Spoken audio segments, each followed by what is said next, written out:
रानी एक बहुत ही अमीर लड़की थी। वो एक कंपनी में काम करती थी और शहर में अकेले रहती थी क्योंकि उसके परिवार में कोई भी नहीं था। वो दुनिया में एकदम अकेली थी। रानी का जन्मदिन आने वाला था और वो बहुत खुश थी। इस बार तो मैं अपने जन्मदिन पर सारे ऑफिस को पार्टी दूंगी, सबको बुलाऊंगी और खूब पैसे खर्च करूंगी। वैसे भी मरने के बाद इतने पैसे लेकर थोड़ी जा सकती हो। ये सोचकर रानी ऑफिस में सबको बोल देती है, सुनो सुनो सुनो सब लोग, मेरे जन्मदिन में तुम सबको ही आना है। मैं सबको बहुत बड़ी पार्टी दूंगी और खूब खाने पीने का सामान भी रखवाऊंगी। तुम सबको मजा आ जाएगा। लेकिन रानी देखती है कि उसके ऑफिस के दोस्त ये सुनकर कुछ खुश नहीं थे। अरे तुम सबका मुंह इतना लटका क्यों है? तुम सब मेरी पार्टी की बात सुनकर खुश नहीं हुए क्या? एक आदमी जिसका नाम नरेश था रानी से कहता है, नहीं नहीं रानी, ऐसा कुछ नहीं है। वो दरअसल तुम तो जानती ही हो, जिस दिन तुम्हारा जन्मदिन होता है पूजा का जन्मदिन भी उसी दिन होता है, और तुमसे पहले वो हमें अपने जन्मदिन पर बुला चुकी है। पूजा का नाम सुनकर रानी आग बबूला हो जाती है। असल में रानी पूजा को बिल्कुल भी पसंद नहीं करती थी और पूजा ने तो अब रानी के जन्मदिन की पार्टी भी खराब कर दी थी। लेकिन रानी ठान लेती है कि वो ऑफिस के लोगों को अपनी ही पार्टी में बुलाएगी। अरे नहीं नहीं, तुम सब मेरे जन्मदिन की पार्टी में आना, मैंने खूब पैसे खर्च किए। ये सुनकर सभी ऑफिस वाले सोच में पड़ जाते हैं। वो रानी से कह तो देते हैं कि वो उसकी पार्टी में आएंगे, लेकिन रानी के जन्मदिन के दिन वो सब पूजा की जन्मदिन की पार्टी में चले जाते हैं। उधर रानी होटल में सबका इंतजार कर रही थी। रानी ने एक बड़ा सा होटल बुक किया था और खूब पैसे खर्च करके वो वहीं पर पार्टी करने वाली थी।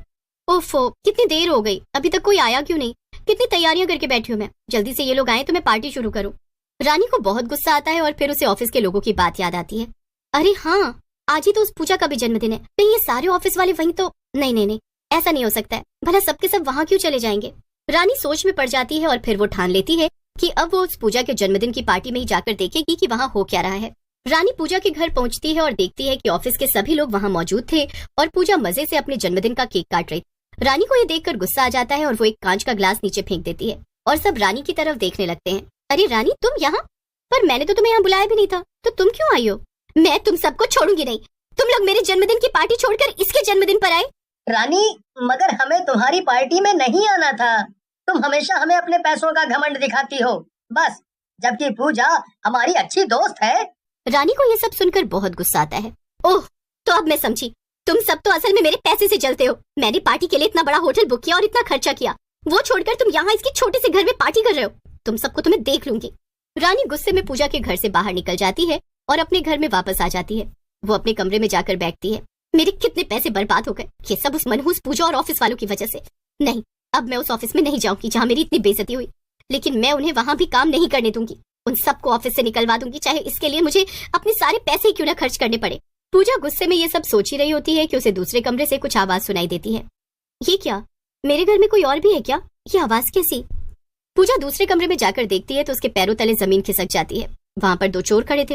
अरे चिंटू, पकड़ इसे, इसने हमें देख लिया। हाँ रुक मिंटू, अभी पकड़ता हूँ। चिंटू रानी को पकड़ लेता है। क्या? नहीं नहीं, छोड़ दो मुझे, छोड़ दो मुझे। तुम दोनों तो वही जाने माने चोर चिंटू मिंटू हो।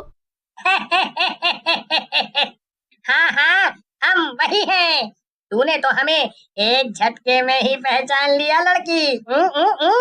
ये सुनकर रानी जोर जोर से चिल्लाने लगती है, बचाओ बचाओ, मेरे घर में चोर है।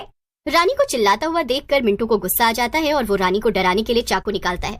चाकू देखते ही रानी मिंटू पर हमला कर देती है और गलती से चाकू रानी को ही लग जाता है। चिंटू मिंटू कमरे के अंदर बैग लेने जाते हैं और उधर रानी मरने के बाद एक चुड़ैल में बदल जाती है। ये क्या हो गया मेरे साथ? आज मेरा जन्मदिन था और मेरे जन्मदिन के दिन मेरे साथ सबने इतना बुरा किया। कोई मेरी पार्टी में नहीं आया तो किसी ने मुझे जान से ही मार दिया।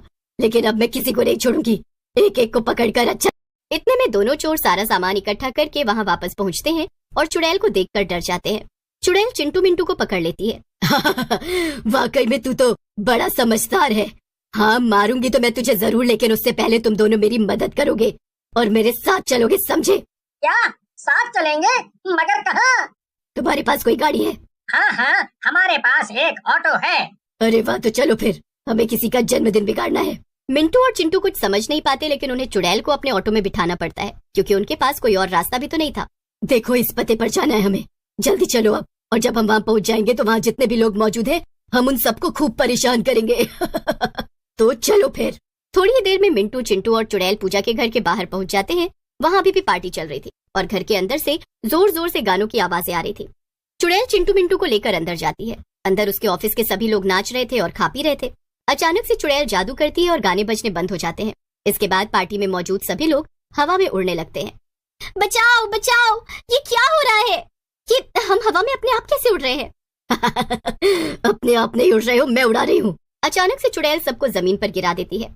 आधे लोग तो चुड़ैल को देखते ही वहाँ से भागने की कोशिश करने लगते हैं, लेकिन चिंटू मिंटू सभी दरवाजे बंद कर देते हैं और किसी को बाहर नहीं जाने देते। अब मेरी इजाजत के बिना यहाँ से कोई बाहर नहीं जाएगा। अब मैं यहाँ मौजूद एक एक की खबर लूंगी। मगर हमने तुम्हारा क्या बिगाड़ा है? बहुत कुछ। शायद तुमने मुझे अब तक पहचाना नहीं, लेकिन मैं रानी हूँ, जिसके जन्मदिन की पार्टी में तुम में से कोई नहीं आया और तुम सबने मुझे धोखा दिया। सभी लोग ये सब सुनकर बहुत डर जाते हैं। चुड़ैल चिंटू मिंटू की तरफ कुछ इशारा करती है और चिंटू मिंटू जल्दी से सभी लोगों को रस्सी से बांध देते हैं।